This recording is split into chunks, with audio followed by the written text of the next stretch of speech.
Levítico capítulo 14. A lei acerca do leproso depois de sarado. Disse o Senhor a Moisés: Esta será a lei do leproso no dia da sua purificação. Será levado ao sacerdote. Este sairá fora do arraial e o examinará. Se a praga da lepra do leproso está curada, então o sacerdote ordenará que se tomem para aquele que se houver de purificar 2 aves vivas e limpas, e pau de cedro, e estofo carmesim, e isopo. Mandará também o sacerdote que se imole uma ave num vaso de barro, sobre águas correntes. Tomará a ave viva e o pau de cedro, e o estofo carmesim, e o isopo, e os molhará no sangue da ave que foi imolada sobre as águas correntes. E sobre aquele que há de purificar-se da lepra, aspergirá 7 vezes.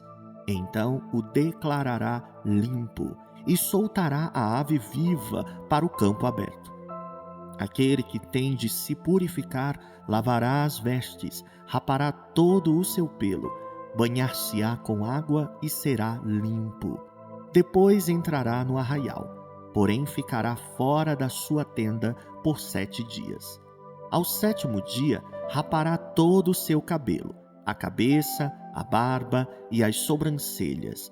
Rapará todo o pelo, lavará suas vestes, banhará o corpo com água e será limpo.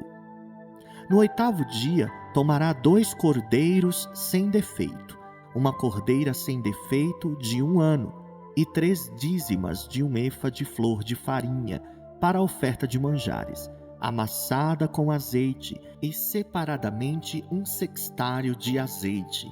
E o sacerdote que faz a purificação apresentará o homem que houver de purificar-se, e essas coisas diante do Senhor à porta da tenda da congregação.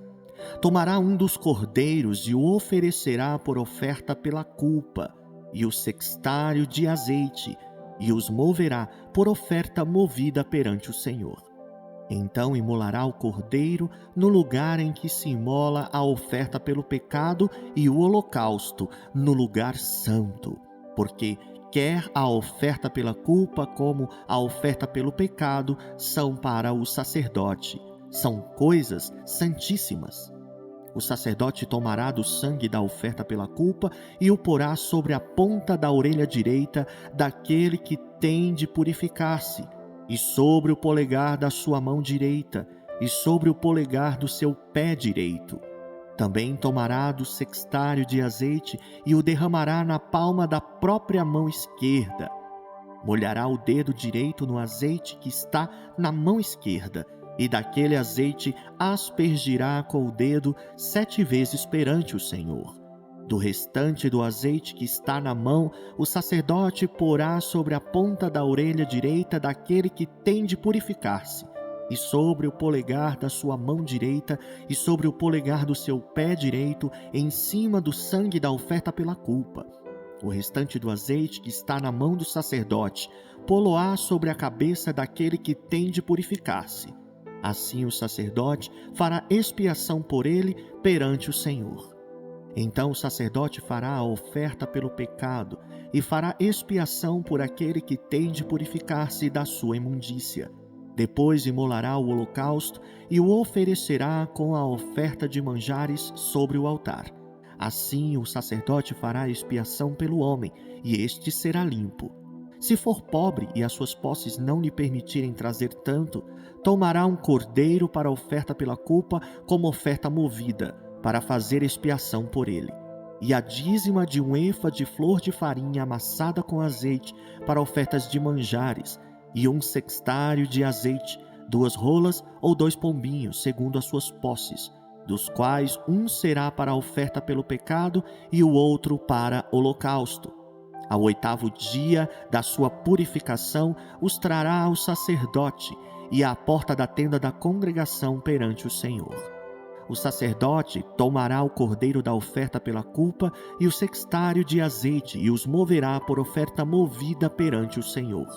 Então o sacerdote imolará o cordeiro da oferta pela culpa, e tomará do sangue da oferta pela culpa, e o porá sobre a ponta da orelha direita daquele que tem de purificar-se, e sobre o polegar da sua mão direita, e sobre o polegar do seu pé direito. Derramará do azeite na palma da própria mão esquerda, e com o dedo direito aspergirá do azeite que está na sua mão esquerda 7 vezes perante o Senhor.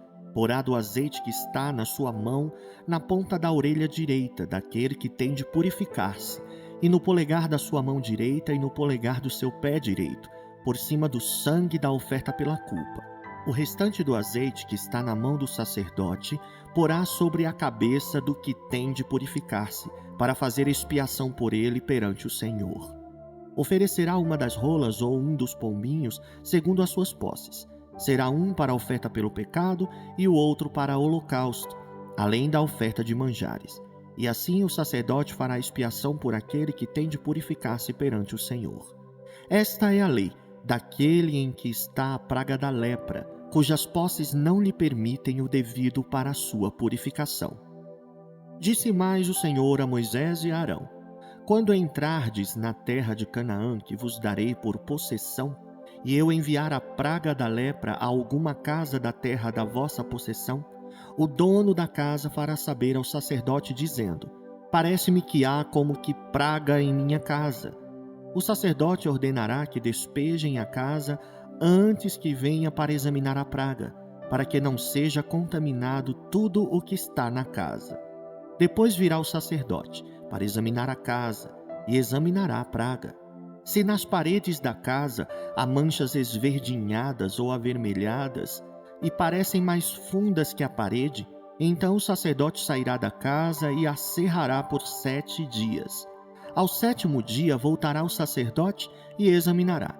Se vir que a praga se estendeu nas paredes da casa, ele ordenará que arranquem as pedras em que estiver a praga e que as lancem fora da cidade num lugar imundo. E fará raspar a casa por dentro, ao redor, e o pó que houverem raspado lançarão fora da cidade no lugar imundo. Depois tomarão outras pedras e as porão no lugar das primeiras. Tomar-se-á outra argamassa e se rebocará a casa. Se a praga tornar a brotar na casa, depois de arrancadas as pedras, raspada a casa e de novo rebocada, então o sacerdote entrará e examinará. Se a praga se tiver estendido na casa, há nela lepra maligna, está imunda. Derribar-se-á, portanto, a casa, as pedras e a sua madeira, como também todo o reboco da casa, e se levará tudo para fora da cidade, a um lugar imundo. Aquele que entrar na casa enquanto está fechada será imundo até à tarde. Também o que se deitar na casa lavará suas vestes, e quem nela comer lavará as suas vestes. Porém, tornando o sacerdote a entrar e examinando, se a praga na casa não se tiver estendido depois que a casa foi rebocada, o sacerdote a declarará limpa, porque a praga está curada. Para purificar a casa, tomará 2 aves e pau de cedro e estofo carmesim e isopo, e molará uma ave num vaso de barro sobre águas correntes.